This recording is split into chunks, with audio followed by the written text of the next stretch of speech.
Hello friends, Mr. E here reporting live for Slop News Network, your most trusted source for all things Darktide, and of course, Slop.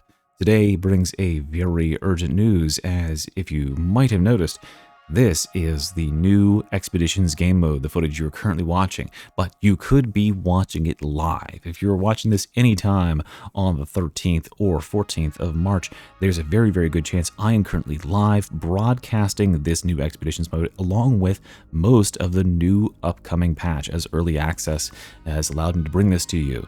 And I will be giving you all the information that I can if you jump into the stream and ask those questions that you desperately want the answers to. Plus, if you are not able to tune in for whatever reason, well, then you can certainly pick up all of the information that I'm going to be providing to you in YouTube video form. So expect longer, more detailed videos about all of these topics in the days and weeks to come, especially the new Expeditions game mode, which I already put out a video giving you the rundown on it yesterday. But today's video will show you exactly how this is played, showing me physically playing through some of these arenas, showing you what they look like, showing you how the different encounters work and what the overarching sort of gameplay of this system is. So if you're interested in seeing that, plus learning a lot more about the detailed breakdowns of the balance changes of the game, notably a lot of changes to the classes, the Hive Scum in particular got a ton of changes, and the weapons, there's a good host of weapons that have been changed with this patch, well then you have to subscribe to Slop News Network, and by that I mean Mr. E, because I'm going to be bringing it all to you. I've got to be the best possible source for this stuff because I will not miss a single thing, I promise you that. And if I do, call me out and I'll make a video for it. Okay, so let's begin with today. Today is going to be an overview where I'm going to give you the 10,000 foot view, the rundown on everything you can expect within this patch. And as I said before, if there's anything in particular that you want more detail on, well, there's almost certainly a video coming out for just that. So let's give a big view of the Expeditions game mode. The Expeditions game mode is the sort of big thing that's coming with this update. It is the mainline piece of content. And as they've been saying, this is the single biggest content drop for this game ever in terms of maps or whatever. The amount of map assets and stuff to do here, is quite shocking. It's a lot. So they put a lot of work into this. This is where their map asset creators were last year, I would have to assume. And what this is Helldivers. It is literally Helldivers in your Darktide, complete with there is a timer when you're in the arena. If you do not extract by the time this timer is done, it will start to eat away at your health, and then you'll be on 1 HP, and you have to stand in the zone and let the Valkyrie come and pick you up at the end of the mission. During the missions, your goal is to run around to different tiles which are randomly laid out through the environment. No two runs are going to be the same because the environment is changed and randomized every time you encounter it. And even if you get tired of one set of tile sets, the next map, the next node on the overarching map, of which there are 3 I'll be able to show you on this test server, and apparently there's like 8 or so on the first set of revisions they're going to be having on live. They all have different tiles and different sort of layouts that they can incorporate. So there's lots and lots of randomization incorporated within this, which will make it quite replayable. And the overarching sort of thing is to roam and look for tiles that will provide resources. What you want to find is these so-called tech remnants.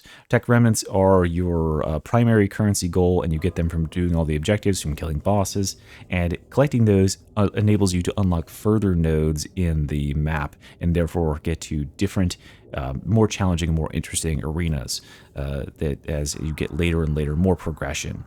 And there is another type of currency you'll be collecting that's called salvage. That salvage is your in-mission currency that you can trade to resupply yourself at the midway points. Because as I said, there is a timer a la Helldivers, but you can extend this timer by reaching these midway points that are called the Deadsider Sanctuaries. Now, Deadsiders are people who live outside of Tertium. As you may or may not know, Tertium, the Hive City, is one of the only inhabitable places on this planet, on Atoma.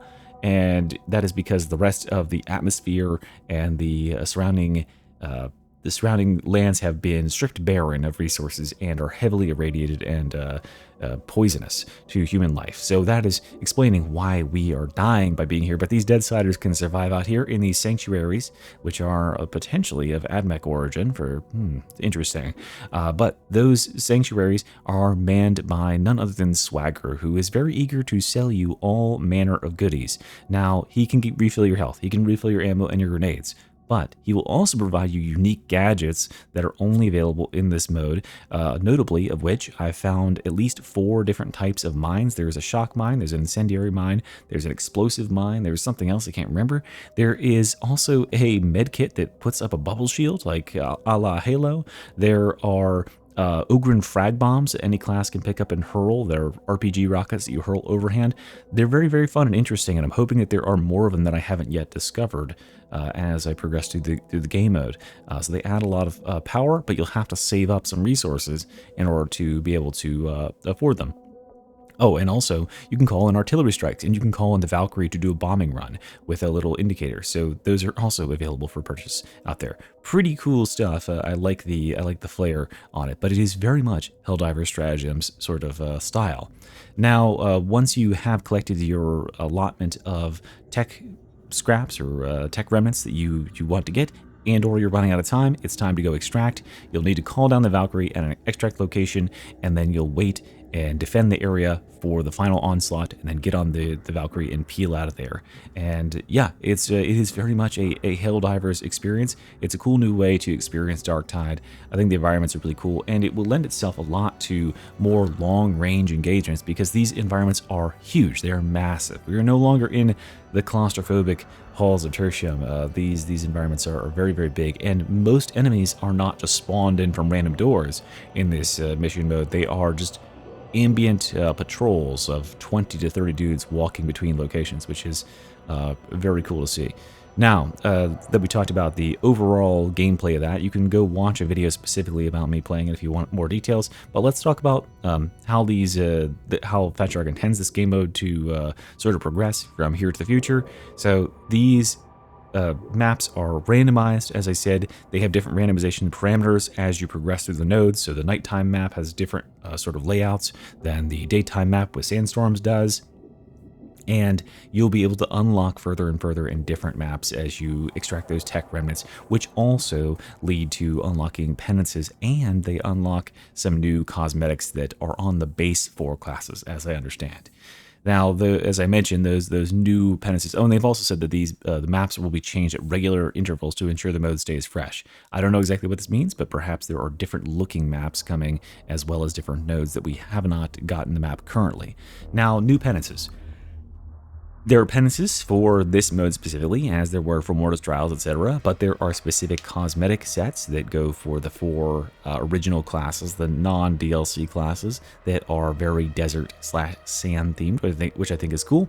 They have also extended the penance track by 500 points with accompanying rewards. There's 5 new rewards, weapon trinket, and I believe some pants or something like that. I think they might be intending to extend this more later on because the pants don't seem to match anything else, so maybe there's more coming at some point, but not with this update, it would seem.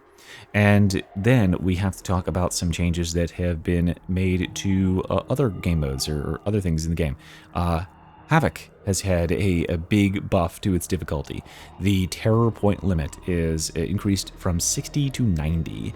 And yeah, this is making HIVE a lot more intense, or potentially intense, when you're getting higher up there, which is crazy to say.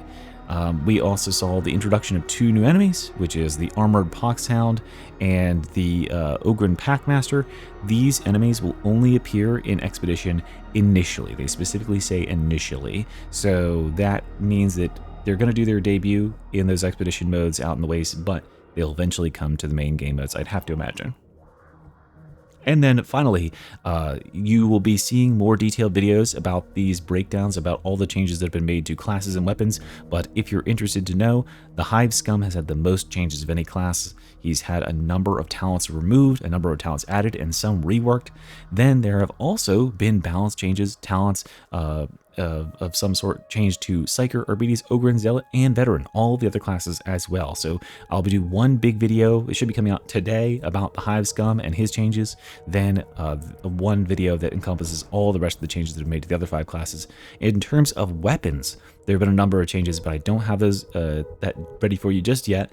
But as far as I understand, the big picture is that we've had changes to Dual Shivs, Crowbar, Thunderhammer, Heavy Sword, Power Falchion, Heavy Eviscerator, Plasma Gun, Infantry Lasgun, Ogryn Twin-Linked Heavy Stubbers, Ogryn Ripper Gun, and Dual Stub Pistols. So it'll be a good bit to dive into there when we have access to it. Yeah, there you go. So yeah, that is the big picture overview of the patch you can expect. Like I said, come check me out live right now. Go check into Twitch and see if there's Twitch drops. Hopefully those are all set up and ready to go. And I will be providing you up to the minute information, everything that I can about this patch and everything more you could want. Let me know in the comments if there's anything specifically you want focused on. And thank you for your patronage. Thanks for watching. Mr. Out. Bye-bye.